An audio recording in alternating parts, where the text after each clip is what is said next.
Principal সময় দিতে হবে, দিতে হবে, দিতে হবে, সময় দিতে হবে, দিতে হবে।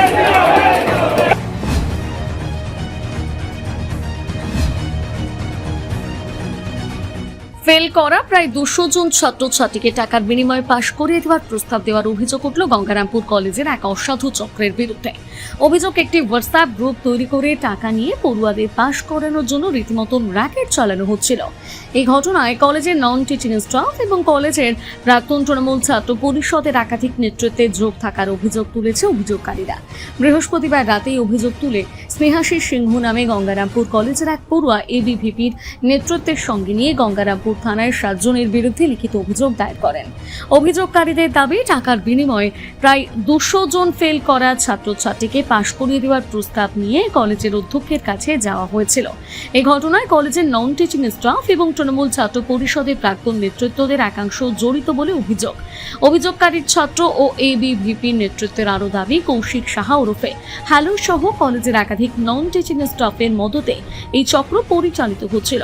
অভিযোগের ভিত্তিতে বৃহস্পতিবার ইমরান সরকার নামে এক ছাত্রকে আটক করে পুলিশের হাতে তুলে দেন এবিভিপির ছাত্ররা। তাদের দাবি, ওই ছাত্রই প্রায় 200 জন পড়ুয়াকে পাশ করানোর প্রস্তাব নিয়ে কলেজের অধ্যক্ষের কাছে গিয়েছিলেন। এ বিষয়ে অভিযোগকারী ছাত্র স্নেহাশিস সিংহ এবং এক এবিভিপির নেত্রী বলেন, আজকে যখন আমরা দুপুরবেলা গঙ্গারামপুর কলেজে অন্যান্য দিনের মতো আমরা আজকে গিয়েছিলাম, তো আমাদের কলেজে আগের ছাত্র পরিষদের মতো একটা র্যাকেট চলছে।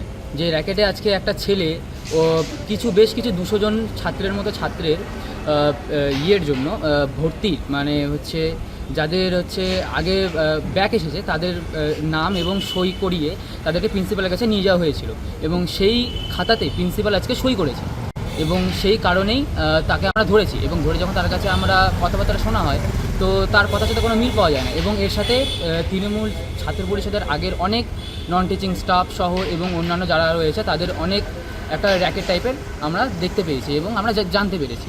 এবং এছাড়াও যে ছাত্রটি আজকে ধরা পড়েছে তার কাছে আমরা জানতে পারি যে সে অন্যান্য গ্রুপও চালায় এবং সেই গ্রুপে সে অ্যান্টি সোশ্যাল কিছু পোস্ট করেছে এবং আমাদের প্রধানমন্ত্রীকে নিয়ে কুরুচিকর মন্তব্যও করেছে। সেই কারণেই আমাদের আজকে এই মানে যাতে এই র্যাকেটগুলো বন্ধ হয় এবং আমরা জানি কান টানলে মাথা আসে, সেরকমই আমরা কানটা টেনেছি, এরপরে মাথাটা ঠিক আসবে, সেই কারণে আমাদের আজকে এই কেস করা। আজকে গঙ্গারামপুর কলেজে একটা র্যাকেট চলছিল দীর্ঘদিন ধরে, যেটা কলেজের ছাত্রছাত্রী আমাদের কাছে অভিযোগ নিয়ে এসছে। তারা রীতিমতো এটা আজকে গঙ্গারামপুর কলেজে যারা বহিরাগত ছিল, যারা দীর্ঘদিন দাদাগিরি নেতাগিরি দেখিয়ে যারা কলেজে একটা দুষ্কর্ম করেছে, দুষ্কর্মের সাথে জড়িত ছিল, তারা দিনের পর দিন তারা কামাই করেছে, এটাকে রোজগারের পথ ভেবেছে।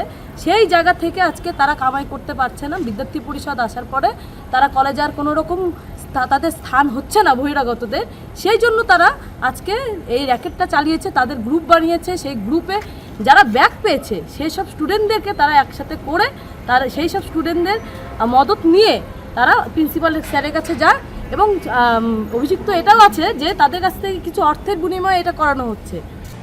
যদিও তার বিরুদ্ধে ওঠা অভিযোগ সম্পূর্ণ ভিত্তিহীন বলে দাবি করেছে তৃণমূল ছাত্র পরিষদ নেতা কৌশিক সাহা ওরফে হ্যালো। তিনি জানান, ইমরান সরকার নামে ওই ছাত্রকে তিনি ব্যক্তিগতভাবে চেনেন না। তার বিরুদ্ধে ওঠা অভিযোগের কোনো ভিত্তি নেই বলে দাবি করেছেন তিনি। টোটাল অভিযোগটা ভিত্তিহীন। আজকে যে গ্রুপের কথা তারা বলছে, জানি না কোন গ্রুপের কথা বলছে, সেই গ্রুপের সাথে আমি যুক্ত নেই, এটুকু দায়িত্ব নিয়ে বলতে পারি। আজকে যারা পলিটিক্যালভাবে ষড়যন্ত্র করার চেষ্টা করছে, পলিটিক্যালভাবে আমাকে হ্যাকেল করার চেষ্টা করছে, আমি চাই এই ঘটনাটা সত্যিটা উঠে আসুক। প্রশাসন সত্যটাকে যাচাই করে আজকে যারা আমার নামে এফআইআর করেছে, যারা আমার নামটা অভিযোগ করছে, তারাও কোন কারণে করছে, কি বিষয় করছে, প্রশাসনকে বলবো এটাও সঠিকভাবে তদন্ত করা উচিত। তাদের কি উদ্দেশ্য আছে আমাকে ফাঁসানোর, ও তাদের কি উদ্দেশ্য আছে আমার প্রতি ষড়যন্ত্র করার, সেটাও খতিয়ে দেখা দরকার। আর আমার মনে হয় এরকম কোনো কাজের সাথে আমরা তৃণমূল ছাত্র পরিষদ ও আমরা দীর্ঘদিন ধরে যে তৃণমূল ছাত্র পরিষদ পার্টিটা আমরা করেছি, এরকম কোনো কাজের সাথে আমরা যুক্ত নেই, এটা দায়িত্ব নিয়ে বলতে পারি। আর এরকম যাকে অ্যারেস্ট করা হয়েছে, কালকে বলছে যার নামটা শুনছি যাকে অ্যারেস্ট করা হয়েছে, তার সাথে ব্যক্তিগত আমাদের সম্পর্ক নেই, তার সাথে ব্যক্তিগতভাবে আমার পরিচয়ও নেই, তাকে আমি কোনোভাবে চিনিও না। আজকে তার সাথে আমার নাম জড়িয়ে দিয়ে আমাকে কালিমালিপ্ত করার একটা চেষ্টা পরিকল্পনা তারা করছে। ঘটনাকে কেন্দ্র করে গঙ্গারামপুর কলেজে রাজনৈতিক চাপানোতর তৈরি হয়েছে। অভিযোগের সত্যতা কতটা, ওই হোয়াটসঅ্যাপ গ্রুপের সঙ্গে কারা যুক্ত ছিলেন এবং সত্যি টাকা নিয়ে পাশ করানোর কোনো চক্র চলছিল কিনা তা তদন্ত করে দেখছে পুলিশ। তবে অভিযোগের ভিত্তিতে শুক্রবার এবিভিপির পক্ষ থেকে গঙ্গারামপুর কলেজের অধ্যক্ষের ঘরে দীর্ঘক্ষণ বিক্ষোভ দেখান ছাত্রছাত্রীরা। পরে ঘরের মেঝেতে বসে পড়ে বিক্ষোভ দেখাতে থাকেন তারা।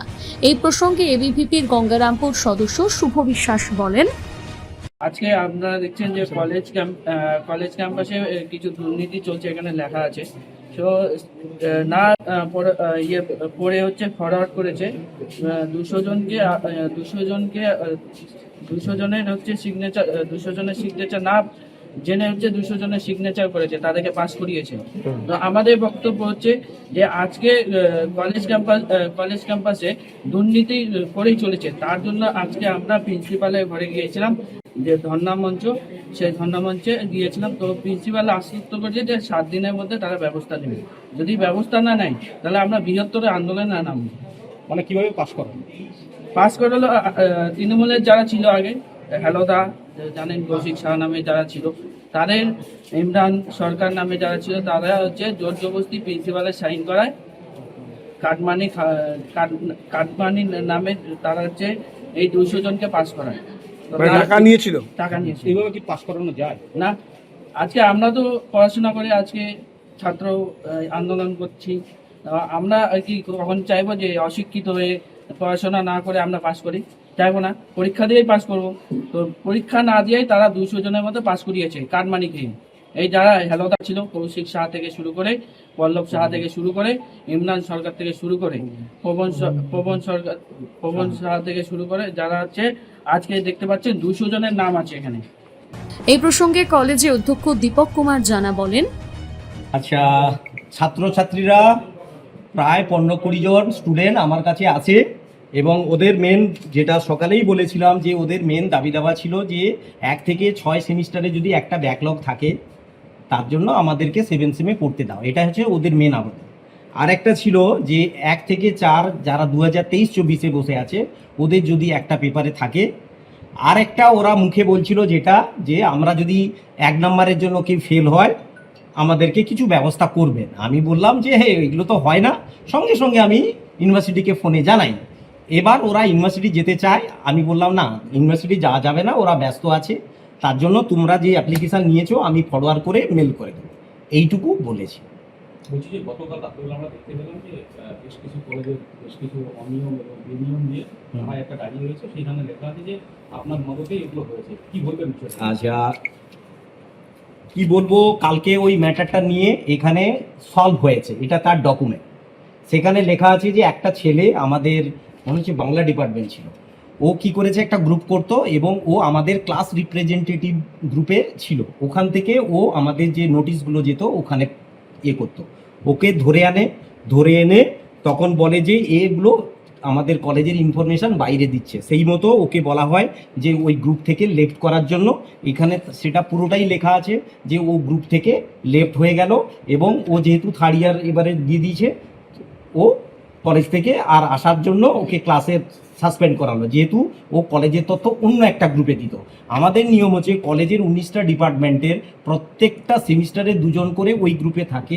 এবার টিচাররাও গ্রুপে দেয় অথবা ওরাও দিতে পারে, যাতে করে স্মুথলি রানিং সিস্টেমটা চলে। এটাই হচ্ছে সিস্টেম। এখানে কি কলেজের কোনো অথরিটি আছে যে টাকা এখানে জমা করলে পাস হয়? সেটা তো ইউনিভার্সিটি দেখবে। আর তাছাড়া এই কলেজে আমি বসার পর কোনো রকম আমরা ক্যাশ ট্রানজ্যাকশান করতে দেইনি। যা কিছু হয় আমাদের ইউআর কোডে, মানে অনলাইন ট্রানজ্যাকশান। তাহলে যে অভিযোগটা করছে সেটা কি ভিত্তিহীন? ভিত্তিহীন, টোটালি ভিত্তিহীন। আর এটা কেন করেছে সেটাও জানি না। আমার তো মনে হয় যে এরকম ঘটনা ঘটে। গঙ্গারামপুর থেকে বিশেষ প্রতিবেদন, নিউজ টুডে।